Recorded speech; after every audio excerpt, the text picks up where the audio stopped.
welcome to this week's episode of TRUUU Podcast. I'm your host, Drea. And I'm Alex. Sorry for the pause. Like, are you unsure of who you are? I don't know why, I got confused halfway through. But it is TRUUU Podcast, and this week we're doing something. I know that Halloween was last week, but we're still in the spooky season, and we're doing something that is reminiscent of another duo. Alex, you want to share more? So, because we this is on Watcher, right? It's on Watcher, correct. So, because we like Ryan and Shane so much from Watcher, we're just like, let's do a spooky retelling story thing. So, Dre's going to tell me a spooky story. And since You're going to react. Since I'm the Shane character, I'm just going to react. Exactly. And I will not reveal if it is a true or a fictional story until the end, as they do as well. So that's open to interpretation. I kind of skimmed through a few articles, not articles, but story submissions. Right. And some of them were interesting, but I'm ultimately going with this one. And this one I actually didn't really skim through, but I felt like it was a good, based on just the intro, I felt like it was a good middle ground of things that you're interested in and things that I'm interested in. Okay, because I was going to say, if this is something about ghosts, at the end of the story, I'm going to be 100% it's fake! That's so unfair, because I have tons of ghost stories that aren't fake. And see, that's the thing. It's just we talked about this, whether or not we believe in ghosts and whatever, which to me, it's always going to be just I don't know. Okay, well, at the end I will say whether it is this person's truth or if it is actually a known fiction. Okay, I'll try to be as open-minded as possible. Okay. So that being said, it is about supernatural. Mm-hmm. I was going to do another one that I read that is more about medical trials. Okay. But it was more of an anxiety-inducing one. And I was like, I don't know if we want to go down that route. Maybe you'll just have to tell me that story just another time, just hear it, because now I'm curious. Yeah. Okay, so the story that I'm telling, it is entitled, "My Father Punished Me When I Talked to Ghosts." So let's just dive into it. Sounds good. Okay. I've been blind since birth. As I grew up, everything was described to me in such vivid detail that I didn't even realize why it was important to see, especially having no reference point to compare it to. We lived in a single-floor ranch house. That's what Father told me. In my mind, of course, I could see, although unlike a sighted person could.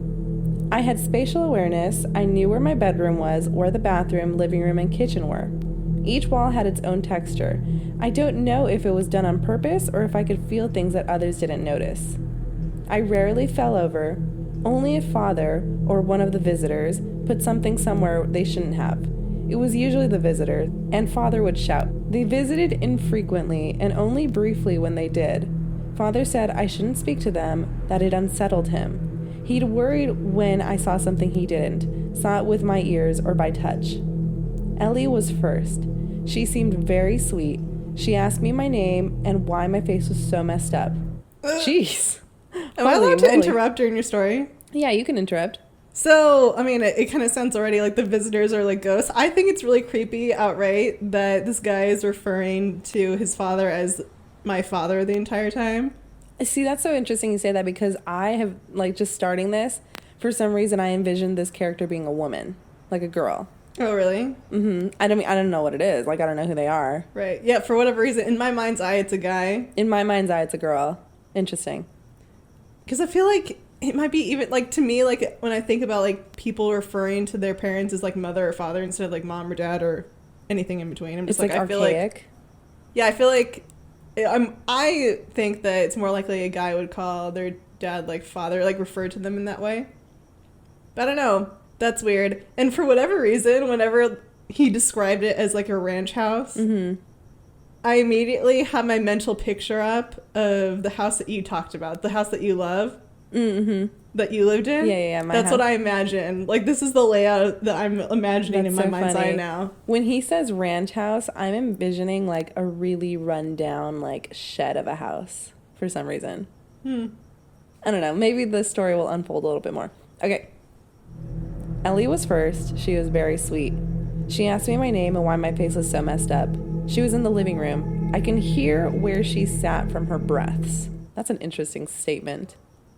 I mean, I guess it makes sense, though. Like, if your senses are heightened enough, because, well, that's what they say, right? Like, if you get deprived of one sense, like, your other one's sharpen. Right. Like, I mean, I can only say that I've heard that. Like, obviously, I have never experienced it. Right. But, I mean, I guess you could kind of, well, I don't know.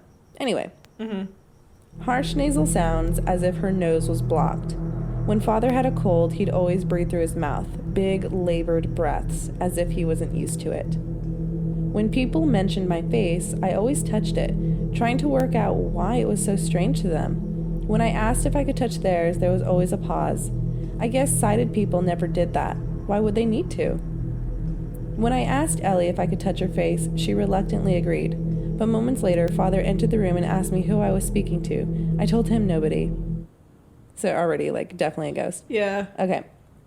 He would always punish me when I spoke about them. I think it scared him. He'd take my arm and march me off. I'd be knocked off balance and disoriented to the point where he would finally set me down. My hands would frantically search for my surroundings until I knew where I was. I was usually in my bedroom, though every now and then he would leave me outside in the middle of nowhere. Oh my God.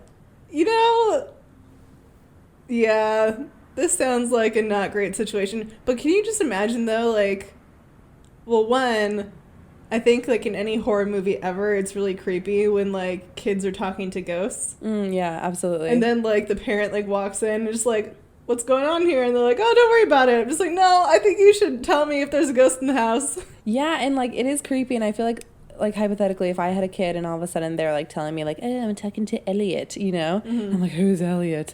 I wouldn't get angry. Like, I would be concerned. Like, I'd be worried for my kid. Like, I wouldn't punish them. Like, I'd be like, okay, stay with me at all times, you know? Yeah, and I mean, like, the whole idea of imaginary friends is not that far-fetched. Yeah.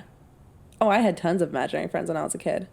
Which is another interesting thought because, I mean, how I'm really sensitive to energies. And so now thinking about it as an adult, I'm like, wait a second. Well, I guess maybe to throw fuel on your particular fire, I never had any imaginary friends. Mm-hmm. I had tons. And we're, you know, standing on both sides of the fence as, you know, me a skeptic, you a believer, and that sort of thing. So, I mean, I guess maybe that, like, lends into the the thing is that, like, I wasn't a believer when I was young. Like, I didn't know what ghosts were when I was younger, you know? Mm. And, like, not even saying, like, I'm not even saying right now that, like, my imaginary friends are ghosts, because, like, who knows?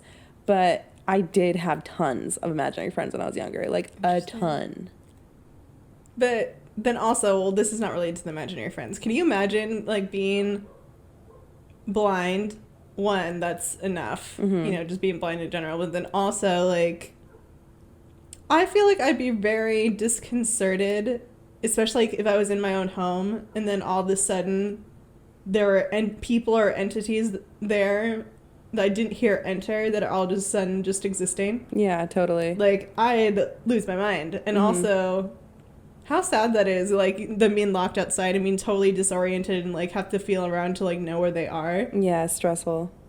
Yeah, especially, I don't know. like, it's all bad. Like, how do you you can't find your way? Mm-hmm. If you get lost in, like, a place and blind.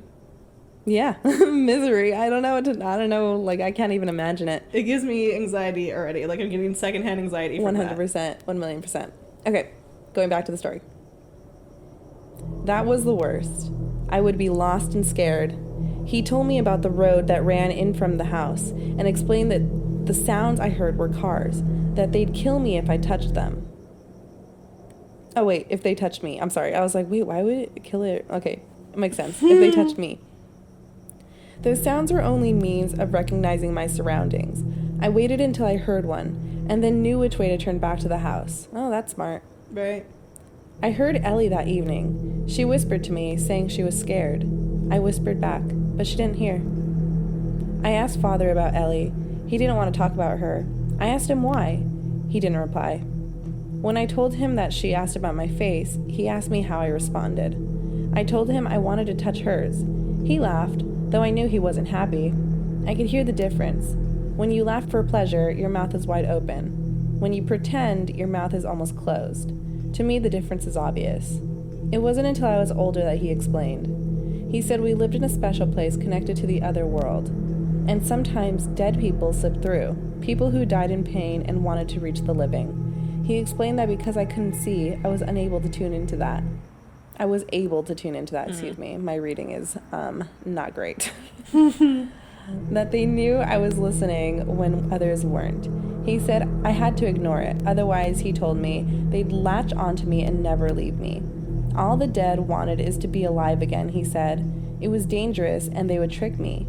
He said he knew how to deal with them, but he couldn't help if they became attached to me. Alex appeared to me a few years later. Okay, well, before we get into that, I'd like to say, if you know that your house is connected to paranormal activity, wouldn't you just be like, well, I'm going to move now.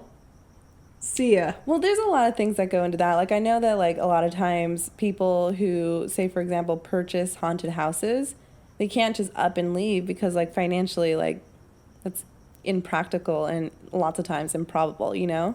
Right. I mean, but the way that it makes it sound is that they were there for a while. Mm-hmm. But then also, if you're that concerned about, like, a spirit latching onto you or latching onto your child. See, that's the part I guess I can't get past. I'm just like, you know, never mind yourself, I guess. But your child. Right. I mean, yeah. I agree with you. Like, it's crazy. And then on top of that, if he knew that the house is connected to paranormal activity, why is he punishing the poor blind kid for talking to these people that they don't know are dead? You know what I mean? Yeah, I feel like a little bit more, like, explanation could have gone into that, like, from the beginning. And I'm sure it'll probably maybe unfold a little bit later, but yeah, a lot of questions so far. Okay. Alex appeared to me a few years later. She told me that she was lost and didn't know where she was. I told her I wasn't allowed to speak to her. Still, she pleaded for help. I kept quiet, knowing what would happen if I said anything. Did you speak to them? Father asked. Though I was upset, I told him no. I wished I could help her. I knew what it was to be lost, and it scared me. Alex didn't whisper to me at all. I ignored her, and she ignored me. Father saved me, and I was thankful. After Alex, I knew what I needed to do, so I did it. The spirits stopped bothering me after that for a very long time. That was until Sarah appeared. Sarah didn't give me a chance to be quiet. I was on my own, sitting in the living room and listening to the television. Help, she said. I need to find a way out. I stayed silent. You can hear me, can't you? She asked, surprised. I'm not allowed to speak to you, I told her. Please, she begged. I'm scared, I'm lost, and I want to see my daddy. I gripped the arms of the chair and told her I wasn't allowed. He's dead, she said. I didn't answer. Your father is dead, she said again. Wait a second. Plot twist. Okay, let's see. I wasn't going to fall for it. I heard banging from around the room as things began to fly, and the shelves began to shake. Stop it, I shouted, and it did. Please help me leave, she said. I wasn't going to talk to her. I did the only thing I thought would help. I unlocked the front door, hoping she'd run out and get lost, just like I would do. When I heard from her no more, I locked the door and sat back down. I listened intently for any signs she was still there. Except for the sounds of the TV, it was silent. I hated when my heart raced. I became all too aware of the tick-tock feeling of the rise and fall within my chest, like it was about to explode. When I heard my father's voice, I screamed. Son! You're right, it was a boy. Yeah! Son, he said. I need your help. I think I'm dying. Stress. The ghost killing him? I did what he told me to do. I didn't speak. If he did die, he'd never leave me. Instead, I raced out into the open air and shouted for help. I shouted until my voice was hoarse. I heard the sounds of cars racing along the road in front of my house. I shouted until I heard somebody respond. It was a woman. What's wrong? They said. I told them I think my father was dying. They asked what had happened to my face. I pleaded with them to help me, and they promised they would. I sat down on the grass and waited. Sometime later, the woman returned to me and asked if she could hold my hand. I'm so sorry, she told me. I heard the sound of sirens and people rushing. I asked what was going on. The woman said she was there for me. As the noise died down, a man asked me a question. I'm a paramedic, he said. What happened to your face? I told him I was fine. He asked if I was sure, and I told him I was. He asked if I mind him touching my face. I said it was okay. A moment later, I felt a pressure release from around my forehead, and the air felt cold around my skin. It sounded as if he were peeling an orange. I imagined that in my head and worried he'd expose my insides. I imagined that in my head and worried he exposed my insides. Typo? I don't know. Okay. But this is maybe he's not blind at all. Oh. Maybe something's just been over his face. Interesting. I mean, I don't know how you wouldn't know that, but why else does it sound like, something's peeling? Well, maybe it was like conditioning. Like, you know how, like, for example, like, people who have, like, elephants in captivity, like, they'll chain them to, like, a tree, for example, when they're babies. And so, like, as babies, they'll try to, like, get away, and they won't be able to. Obviously, they're too small. Right. And so they become conditioned to think that, like, oh, I can't get away when this chain is on my ankle. So then when they're adults, all they have to do is just put the chain on the ankle, not attached to anything, and they just stay put. I know that's a good example. And it's horrific. It's so sad. It makes me feel some kind of way. It's so sad. It's horrific to know, but, like, it's relevant to this idea. So I'm wondering, back to the story then. I'm wondering if the ghost killed the dad. I'm wondering, my theory so far is, what if they're not ghosts and he said they were ghosts, but, like, he was, like, a serial killer? That's another good point. Mm-hmm. You're correct. Especially since the dad's now injured. Exactly. And if there's something wrong with the kid's face, maybe it's something the dad did. I don't know. Let's keep going. Okay. Felt like an orange, peeling, whatever. I screamed and asked what he was doing. He told me everything was going to be okay, and the woman squeezed my hand, telling me to be brave. I didn't know what I was experiencing. I felt a tight pain within my head, like when you smash your shin against something hard, followed by something I've come to understand as bright. It hurt so much I began to cry. "What happened to your eyes?" the paramedic said. I said I was blind. He asked to check them. The pain returned when he examined them. "Do you know him?" the man asked the woman who had helped me. She told him that I had been screaming for help and that... Oh, I see. Okay, sorry. "Do you know him?" the man asked the woman who had been helping me. Okay. There was no end quotations in the text, so I was confused. I thought it was all part of a sentence. She told him that I had been screaming for help and that she had come to my aid, but that she had never met me before. "How long have you had your eye injured?" he asked me. I told him I'd been blind since birth. He asked me if I could see his fingers. I told him no. He asked if I could open my eyes. I said I didn't know what he meant. He asked if he could open them for me. I didn't respond. Then I felt his fingers on my face, fingers covering something rubbery. Suddenly, it became bright again. I screamed. He tried to calm me. The woman squeezed my hand again. I didn't know what was happening. Things I couldn't describe came to me. It's like it always was, but multiplied by 100-fold, and so much more real. I carried on, screaming as a fuzzy form came into view. "Just breathe, okay?" the paramedic said. "Everything will be fine. When was the last time you saw?" As my heart began to calm and my breathing slowed, I became distracted by what I was experiencing. It overwhelmed me. I wanted to cry, and I did. "How long has it been?" he asked again. "I've never seen anything before," I told him. Okay, so, this makes me wonder, because then I imagine something has been on his face this entire time, because Correct. Obviously he's able to see now. Correct. And I wonder, hopefully it gets into details on what it was that was covering his face, because I'd really like to know, because, the movie I mentioned to you during the Rational Fears podcast, The Descent, the one with the fingernails. Yeah. So the crawler people that are the monsters in this movie, they haven't been outside in years, so they're always in the dark. But because of that, their eyes have there's no color in their eyes anymore. Okay. Because of the darkness, how you adjust to it being pitch black, I guess. The cones and rods have deteriorated? Yeah, so obviously, I don't believe that anything in that movie is factual, but it makes me think if you've had something, impeding your sight this entire time, would you just end up going blind? Well, here's my counter argument to that, because they were seeing, but because of the dark, they were straining so hard, so that could have deteriorated their vision. Whereas this person isn't straining, they just have never opened their eyes. Which I guess makes you think Because, I mean, depending on what's been placed over this child's eyes, like, for all of his life, I guess, you know, that's it. But, like, isn't it kind of almost, like, instinct to, like, open your eyes? Like, just forget for the moment that you can't, that he has his eyes covered and you can't see anything. Okay. But you still would want to open your eyelids. Because it sounds like in that little last part right there, like he had to have assistance opening his eyelids. Right. I don't know. I don't have answers for you. I'm just the reader. I'm just musing. I'm reacting. Right. Yeah. As I've been told. I mean, I don't know.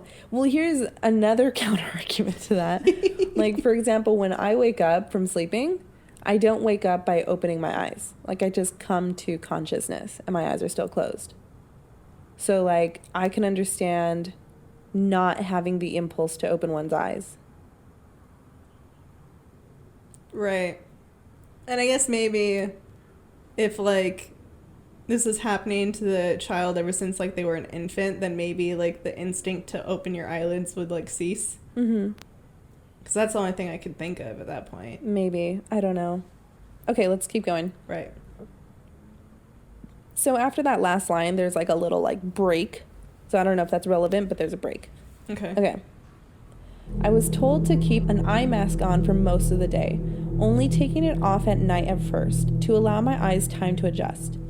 At the same time, I was placed in the custody of my aunt and uncle, and I didn't even know them at first. They were shocked at what happened to me and that I had never attended school. The past few years have been a roller coaster ride. The doctor said I may have perfect vision, though what little I have is a godsend, and I'll take whatever I can get. I've only recently been learning to read and write, so I apologize if my English isn't great. Okay, well, that explains a lot of the typos. Mm-hmm. It's the best I can do. I've been asking my aunt what happened to my father, but all she says is that he died of a heart attack. I asked what sort of man he was. She says he was her brother and she'll love him no matter what. My uncle doesn't want to talk about him at all.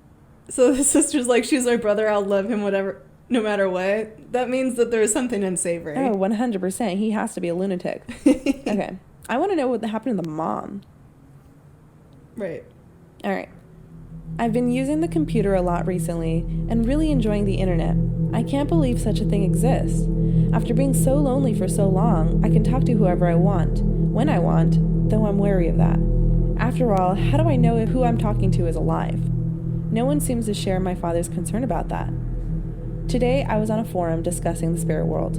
I was so happy to find people who I could relate to, and someone curious about my username sent me a link to an article on a true crime website.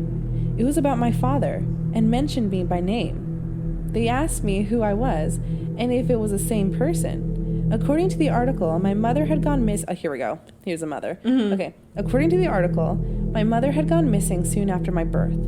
It said I'd been bound so that I couldn't see. That my father always wanted a daughter. They found 14 bodies in the basement. Which is why they're all girl ghosts. Mm-hmm. They said one got away, a girl by the name of Sarah Frank. She was the one to call the police. They found father's car parked around the back of the house. They supposed he carried his victims into the basement via the storm entrance and left them there. Sarah had managed to get away after she agreed to be his daughter. Followed 4 days of sustained torture. She stabbed him with a knife he'd placed on the counter to butter some toast.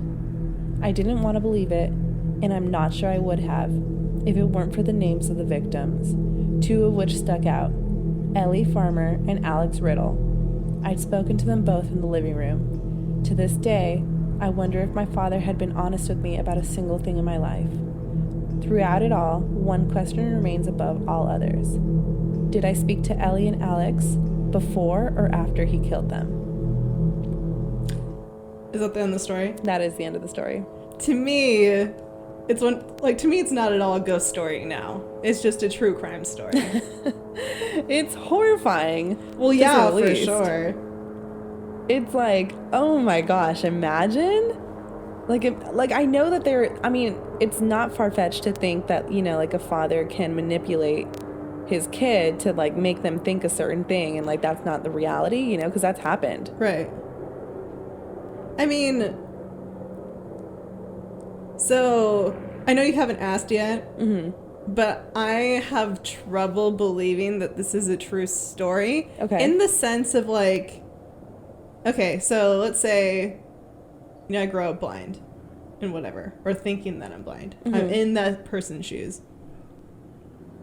I have a hard time believing that I wouldn't have investigated whatever was on my face. You know? Like, I'm sure that if the father would, like, catch the son, like, messing around with it, he'd be like, don't do that. But, you know, kids being kids, like, you want to mess around with things anyway. I don't know. So, and especially, like, if he's ever felt his own father's face, like, he'd know that, you know... It's not supposed to have something, like, scaly or whatever the heck is on it. Right. Yeah, I mean, you're right. But like I said also, there's, like, a lot of conditioning that one can do from a very early age. Yeah. That's true.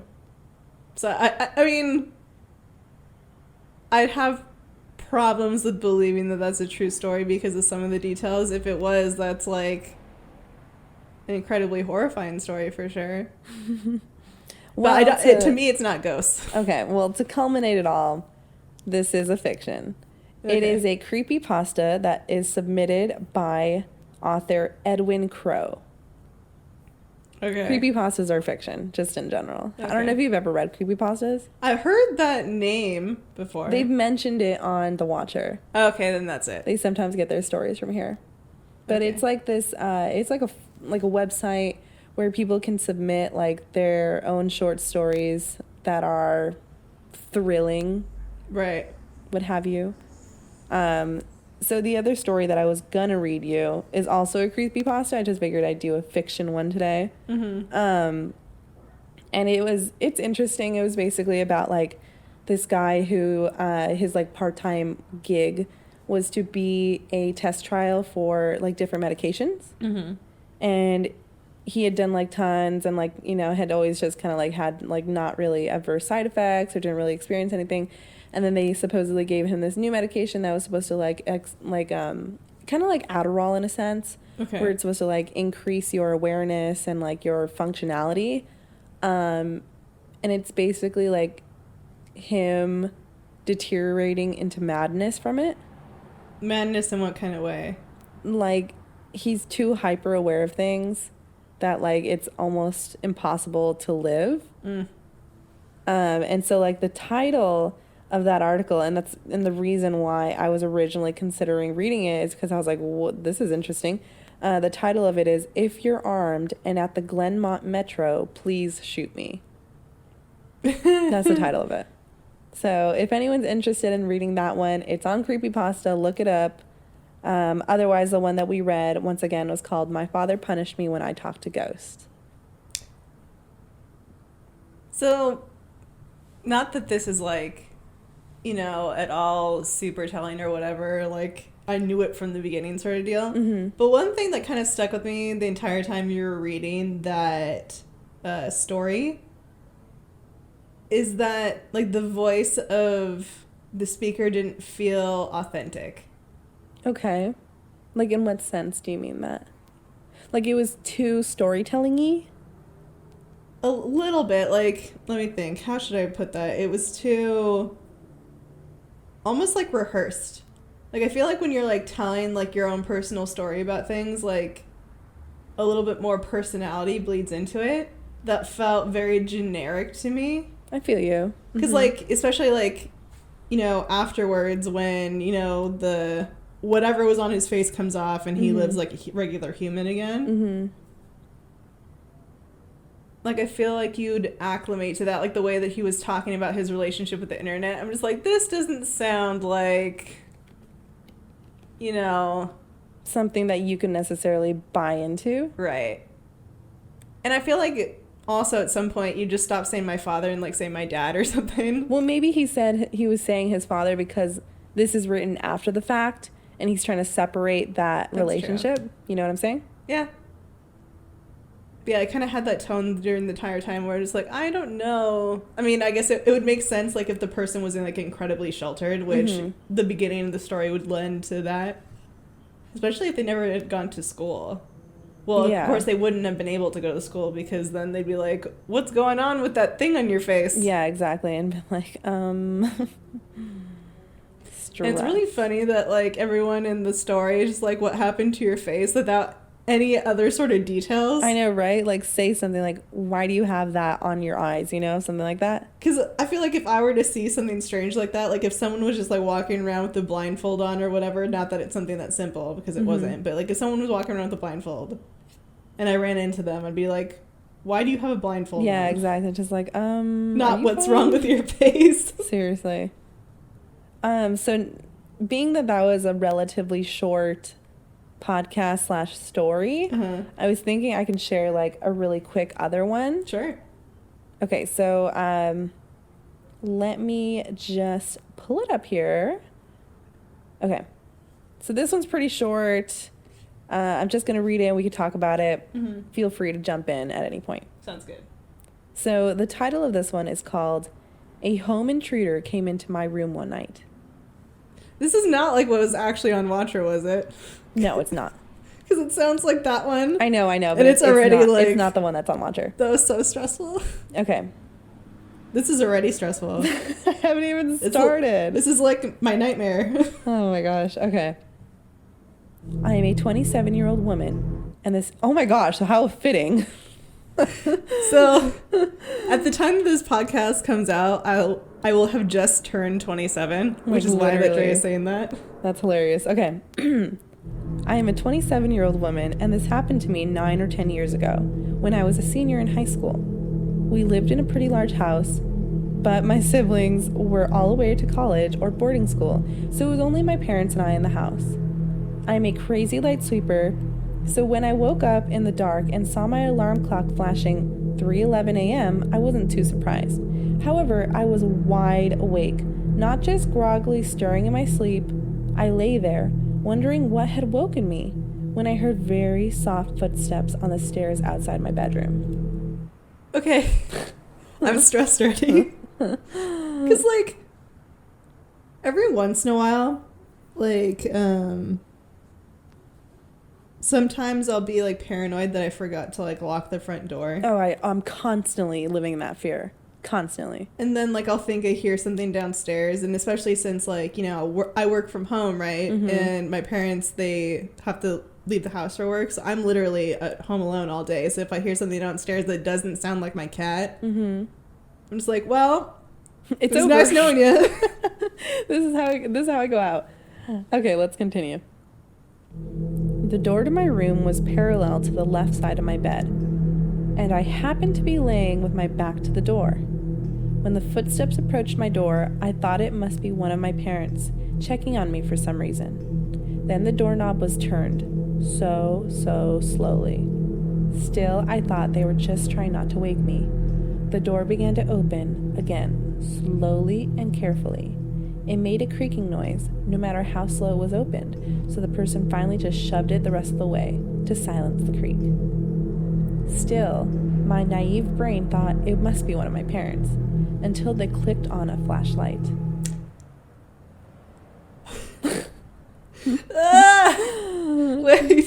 Wait. Okay, so let's just take a break a second. So we're in that scenario, right? What do? Do you pretend that you're still asleep? Oh, big time. I'm 100%. I'm knocked out. I don't know. You're in there. You can take whatever you want. I'm not going to see your face. I'm not going to even tell you that I'm awake. Like, you can rob me for all that you want, and I will never look at you. Because here's what my brain goes through, right?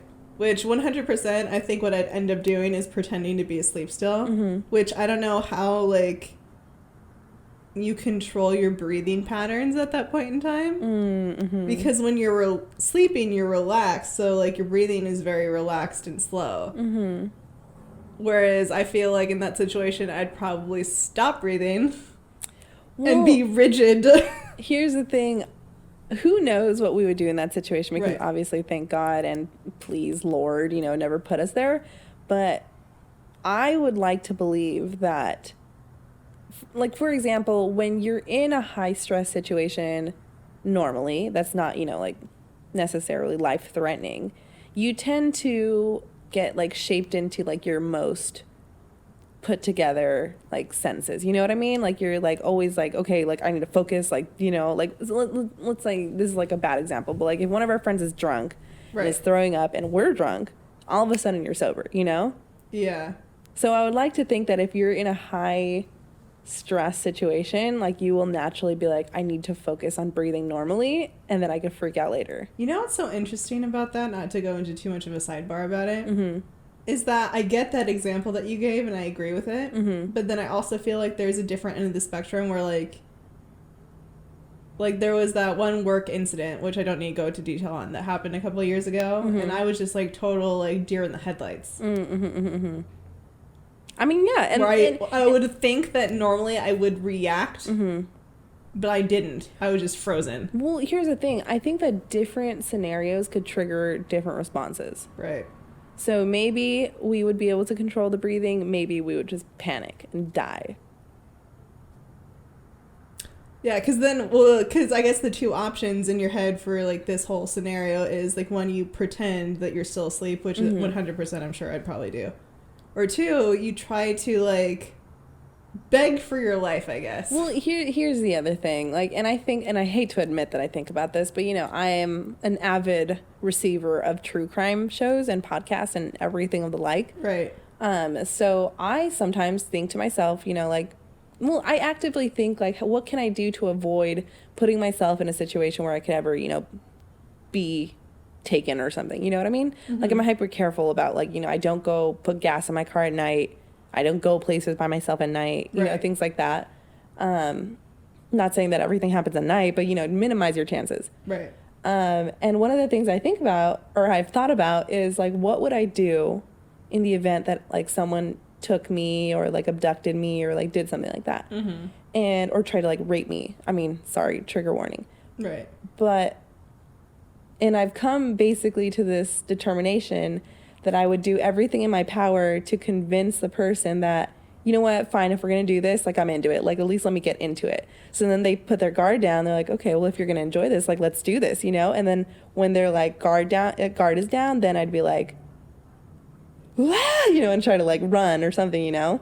Because I feel like if you're fighting them, they're obviously going to hog tie you, like totally like put you in a submissive position, you know what I mean? Counter argument. Okay. Because we both have, you know, watched like true crime things and like Mm-hmm. listened to true crime things. That might make you more in danger. You think so?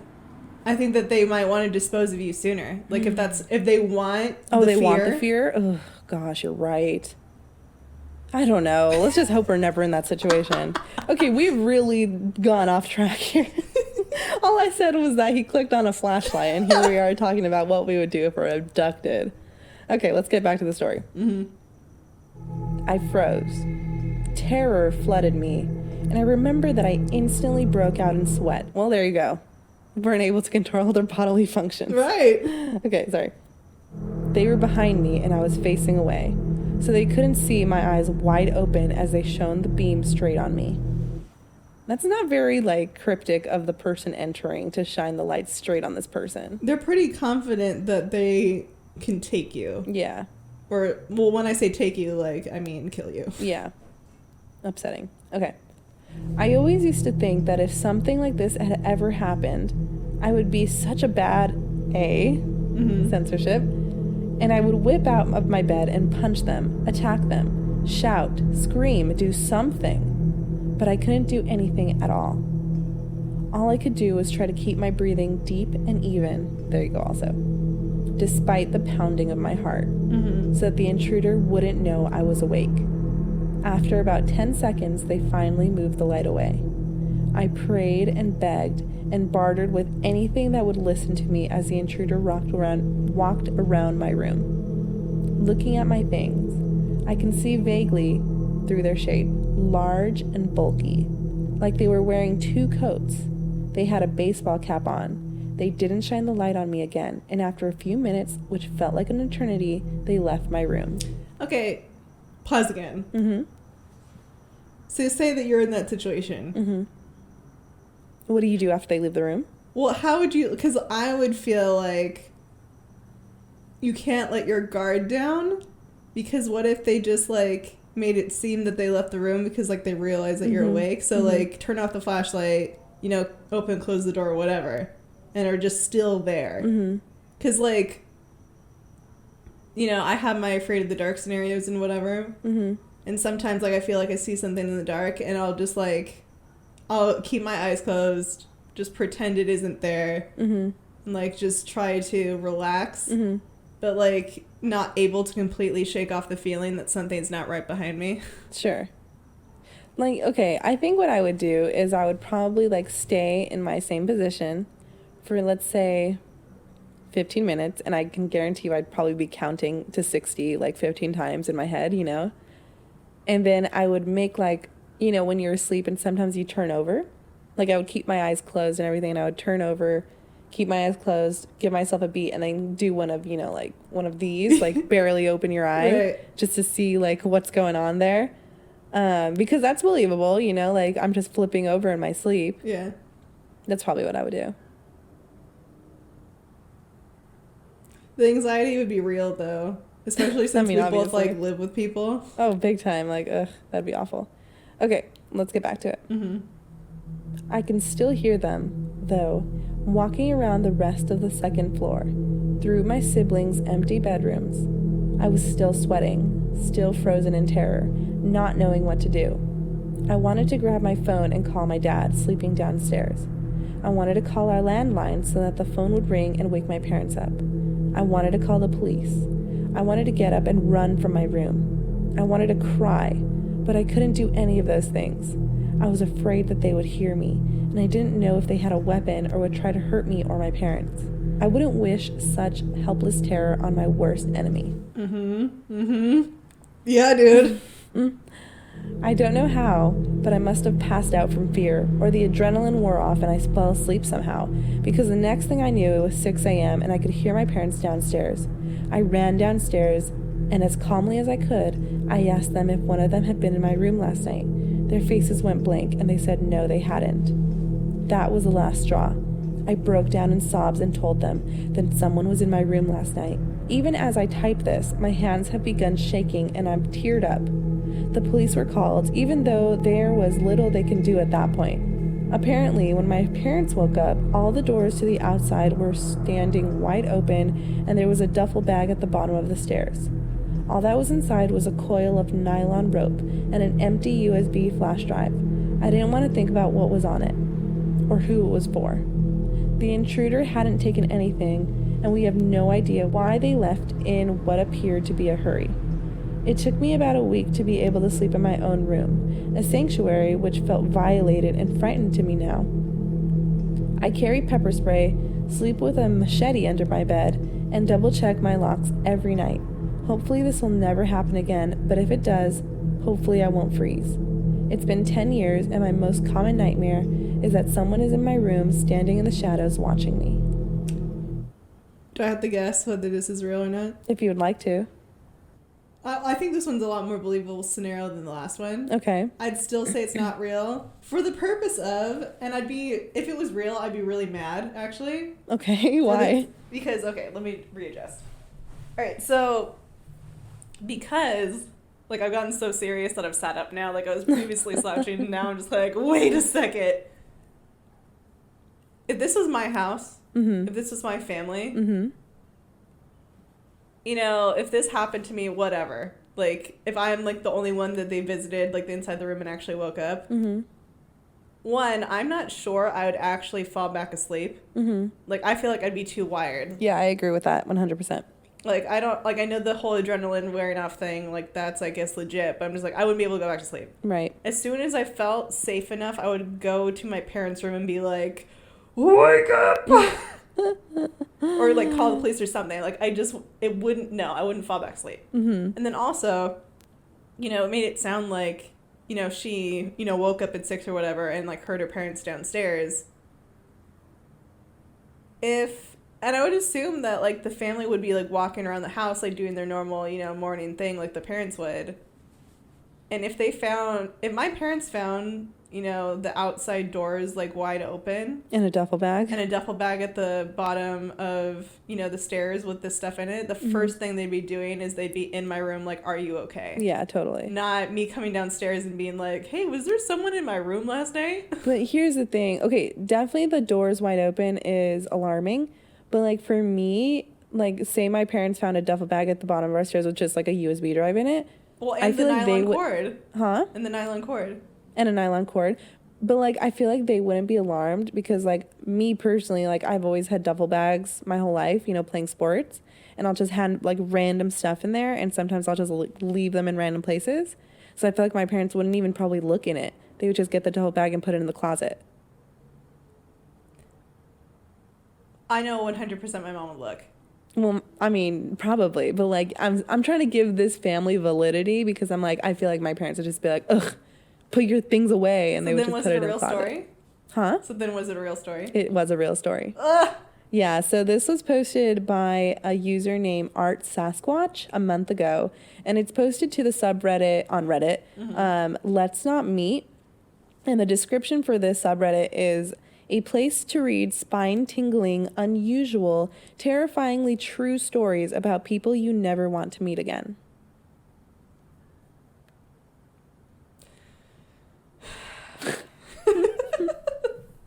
Eek. Yeah, so that's something to haunt your nightmares. Because intruder stories are, for me, terrifying. Yeah. Just, yeah. Well, no. I mean, I've been saying it this whole time. Like, I lose my mind. Yeah, 100%. Like, I don't know what I would possibly do if I was in that situation. I think, though, that's so difficult. Because I think that, you know, if I was in the situation, like, they've left my room and left me alone. Well, one, like, you know, my mind is going, like, through my own house, which you would 100%, like, end up in my parents' room before you ended up in mine. Like, just because of, like, the layout of the house. Right. Like, I'm the furthest away. So I guess there's that, too. Like, if one, I'd be, like, concerned about, are my parents alive? This is, like, a not shockingly, like strikingly relevant story to you, I feel like. Because one, the girl is 27.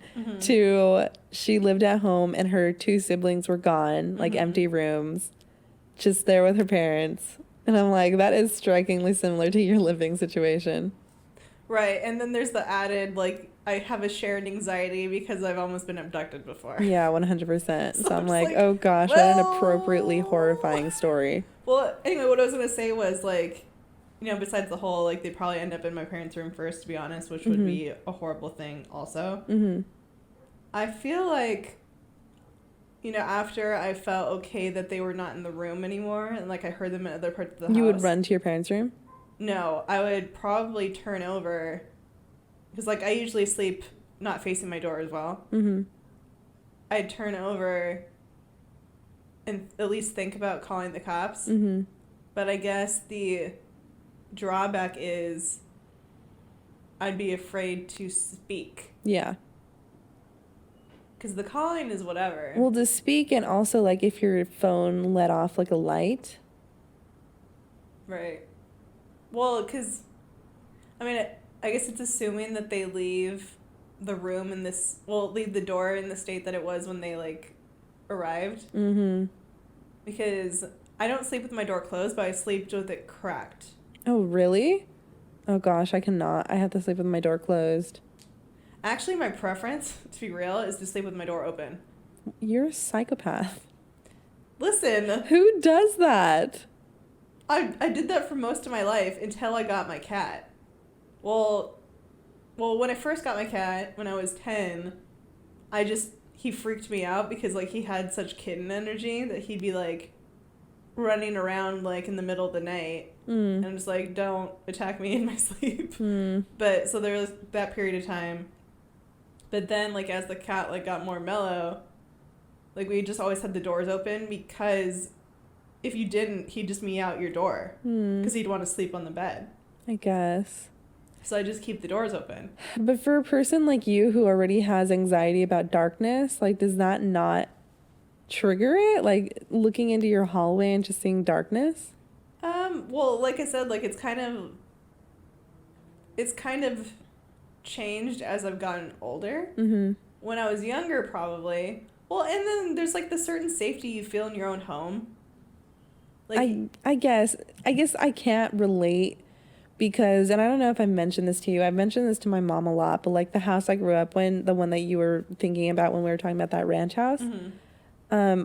As an adult, I really think that there was like spiritual energy there. Mm-hmm. And although I love that house, and to this day I always want to like buy it back and live there again, Mm-hmm. I was always really freaked out in that house. So like I didn't have like that sense of like, oh, it's my home, I feel comfortable. I was always like, someone's watching me. Yes, and I didn't have that. I mean, there was one time where I felt like when I was a kid at the dairy house, I felt like there was a ghost in the corner of my room. Like, not gonna lie, and it was so funny because this was back when one of the Lion Kings, like one of the Lion King sequels had like just come out or whatever. Because like it was, you could get like little stuffed plushies of Lion King stuff from like McDonald's Happy Meal. Okay. So there was a Rafiki one that looked horrifying. Okay. So the Rafiki was giving me nightmares. I think you've told me that before, actually. So like, I actually hid it under my bed because it scared me. Bly Manor. Right.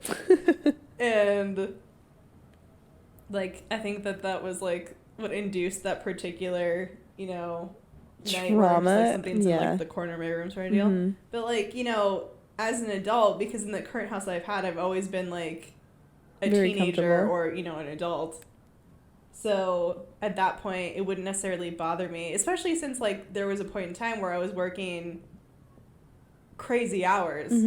Like I just didn't have the luxury of being bent out of shape about it. That's true. Because like when I'd come home like at, you know, 2 or 3 o'clock in the morning from a shift at, you know, Fox, I can't turn on all the lights coming in. Because so what it is, like, because my parents like to sleep with the door closed, their doors closed because they kind of have like double doors, but my mom would keep one open because she'd want to hear me come home. And if she got her way, which I did this in the beginning, but then I hated it, she would actually have me wake her up every time and tell her that you're home. Yeah, but the thing is that like waking her up is like startling her awake. Like she doesn't wake up gracefully. Like she gets like startled. So I'm just like, I feel like I'm torturing you every time I wake you up to say that I'm home. So I'm just gonna stop. Yeah. But yeah, so like she'll have the door like ajar, which if I turn on any lights in the downstairs, would go just like straight into the room. So yeah. I would just walk around with my phone flashlight. Oh gosh, how miserable. It would be miserable, like, if I was coming home from seeing a horror movie. Oh my gosh, yeah, even more so. I don't know, it's all bad for me. I'm just like, I need lights. Right. Like, up until I started well, this sounds weird, like sleeping with my husband, but not like sleeping that way, like physically sleeping with my husband. I used to always have a nightlight. Like, I had to sleep with light in my room because I'm just like, I just can't take it. That must be kind of nice though to have like the solidarity of like one more person like in the room with you, like you feel a little bit more safe. I do. The issue with Aaron is that he has this inability to face me when we sleep. So like it's almost like I'm sleeping alone anyway because he's just like totally like facing away from me, not paying attention to me. Why is that an inability? Why? I don't understand. Ask him because I've asked him and he's just like, I just can't. Okay. Your confusion is my confusion. I don't have answers for you. That pauses me just giving like the craziest face to Drea because I'm just like, I can't comprehend. I don't know. It infuriates me because I'm just like, I just want to like be cute at night, and he's just like, I can't. But the thing is that like we can like lay facing each other or like, you know, like cuddle, whatever. But it's like when he goes to sleep, he has to face the opposite way. And I guess that goes into, because this is a conversation we've had like outside of the podcast, just like, you know, as like people in real life, but does that like factor into the whole like he can never be the big spoon? Pretty much. That's the reason why. That is the sole reason why. Wow. But yeah. Well then, like, because also, I mean, you're into a routine that's you know, whatever. But aren't you also the closest person To the door? Yes. And I've always been the closest person to the door in any situation that we've ever, like, slept together. That's interesting. Mm-hmm. And that's a funny thing because, like, he claims that, like, he has to sleep on his left side. But then, like, in situations where we'll be sleeping in a bed and I'm sleeping on the left side of the bed, he'll still face the opposite way from me to sleep. So I'm just like, you just don't want to look at me. That's basically what I'm getting from it all. Well, do you have a California king right now? No, we have a queen because we're losers. Our next purchase will be a king bed. Because maybe that will help him out a little bit in that area because there would be enough, like, square footage in the... No. Really? That is not the issue. I'm on a little sliver of an island when we sleep, and he gets the whole bed. That is not the issue, I can tell you right now. Like, I'm basically falling off of the bed when we sleep. It's insanity. And he'll swear up and down. He's like, "Nuh-uh, I stay on my half of the bed." And then there was one time that, like, I woke up and he was straight up, like, starfished in the middle of the bed. And I took a picture because I'm like, this is BS. I was like, there's no way. Huh? What did he say to it then? He was like, that was in the morning and you're already awake. And I was just like, I can't with you. So yeah, that's not the reason. I don't know how we got to this conversation. I don't know. But anyway, enough funny about my sleeping life. Oh my gosh. So this was kind of fun. Obviously me and Alex enjoy things like this. So maybe we'll make this kind of like a special podcast that we'll throw in every now and then. Sure. Depending on the viewage or the listenage. the downloads that we get on it. The spooky. So if you guys like it, let us know via our Instagram. That's at TRUUU Podcast with 3 U's. Indeed. Thanks for tuning in, guys, and we will see you next week.